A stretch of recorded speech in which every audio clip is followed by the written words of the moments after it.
हिमाचल प्रदेश के मुख्यमंत्री सुखविंदर सिंह सुक्खू ने सिख धर्म के गुरु नानक देव जी की जयंती के मौके पर शुभकामनाएं दी। मुख्यमंत्री सुखविंदर सिंह ने कहा कि यह सभी के लिए खुशी का माहौल है। उन्होंने कहा कि गुरु नानक देव जी ने हमें अच्छाई और दया के रास्ते पर चलने का पाठ पढ़ाया है। उन्होंने इस पावन मौके पर सभी प्रदेशवासियों को शुभकामनाएं भी दी। हिमाचल में मंत्रिमंडल विस्तार को लेकर सुगबुगाहट को लेकर मुख्यमंत्री सुखविंदर सिंह सुक्खू ने कहा कि आला कमान से झंडी मिलने के बाद ही मंत्रिमंडल विस्तार होगा।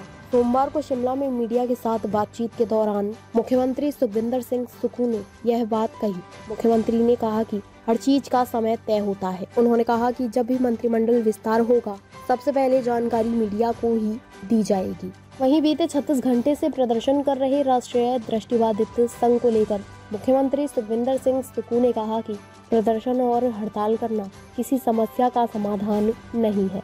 उन्होंने कहा कि वह उनके मामले को समझा रहे हैं। वे चाहते हैं कि दृष्टिबाधित लोगों की समस्या को जल्द खत्म किया जाए। बता दें कि शिमला में राष्ट्रीय दृष्टिबाधित संघ की हिमाचल शाखा बैकलॉग भर्ती को पूरी करने की मांग को लेकर प्रदर्शन कर रही है। शिमला से चमन शर्मा की रिपोर्ट।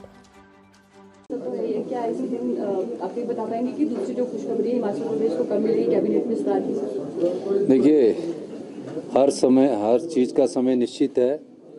जैसे ही हाई कमांड से झंडी मिलेगी, चर्चा होगी, उसके बाद इस बारे में आपको पहले जानकारी दी जाएगी। सर, नेता प्रतिपक्ष ने इलेक्ट्रिक वाहनों को लेकर उनका ज्ञान आया है कि इसमें घालमेल किया गया है।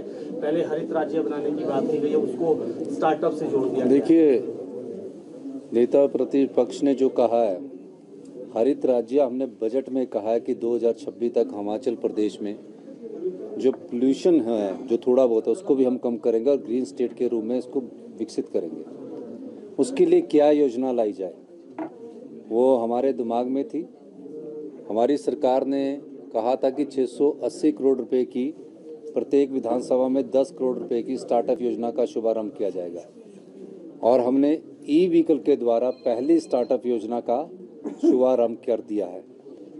तो उसमें स्टार्टअप योजना का मतलब है कि कोई अगर निजी व्यक्ति इलेक्ट्रिकल वाहन खरीदना चाहता है तो उसको हमने कहा कि 50% अनुदान दिया जाएगा और उसको एक एश्योर्ड इनकम दी जाएगी कि जो उसकी आय में 3 साल में उसकी ये इलेक्ट्रिकल व्हीकल फ्री हो जाए। क्यों कहा इसको? इस योजना से लोगों में इलेक्ट्रिकल गाड़ी खरीदने के प्रति एक होड़ सी लगे, ताकि आने वाले समय में हिमाचल प्रदेश में जो 2026 में हमने हिमाचल प्रदेश को हरित राज्य बनाना है, उस दृष्टि से हम आगे बढ़े। तो ये पहली स्टार्टअप योजना है जिसमें इतना आज़ादी के बाद हिमाचल प्रदेश में इतना ज़्यादा अनुदान दिया जा रहा है। दूसरी उसी योजना का एक और भाग आएगा। तीसरा, कृषि से संबंधित स्टार्टअप योजना का एक और भाग आएगा। अनुदान देना भी उनको ये समझना चाहिए स्टार्टअप योजना का पार्ट होता है। किसी ने अगर अपनी नई गाड़ी खरीदनी है और उसको अनुदान देना, तो स्टार्टअप योजना में ही आया कि पहली इलेक्ट्रिकल गाड़ी वो खरीद रहा है। और मुझे खुशी है कि युवा इसमें काफ़ी बढ़ चढ़ कर भाग ले रहे हैं।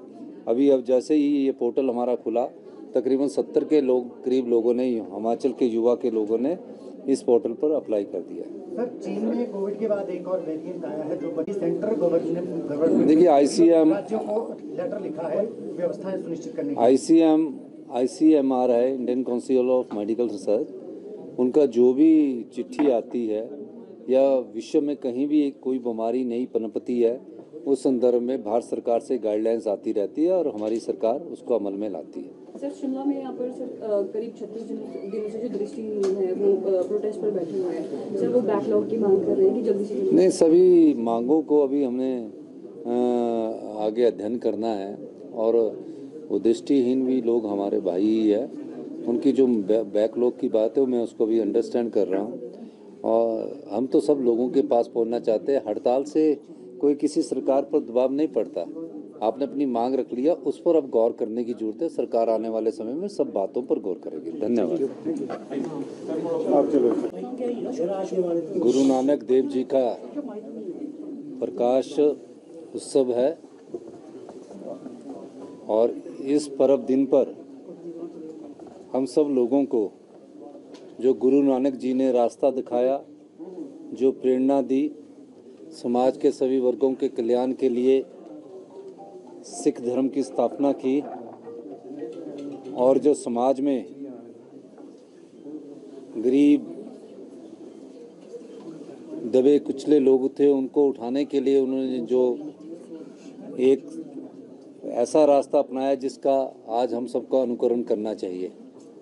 हमेशा उन्होंने कहा कि गरीबों की मदद होनी चाहिए, जिसके साथ न्याय नहीं हो रहा उसके साथ न्याय होना चाहिए और सच्चाई की राह में हमेशा आगे बढ़ना चाहिए। आज हमें उनकी इन दिखाए हुए आदर्शों पर चलना है और वो उनकी प्रेरणा से ही हमें आगे बढ़ना है। धन्यवाद। ताज़ा खबरों से जुड़े रहने के लिए हमारे चैनल को सब्सक्राइब करें और बेल आइकन को दबाना ना भूलें ताकि हर खबर की नोटिफिकेशन आपको मिलती रहे।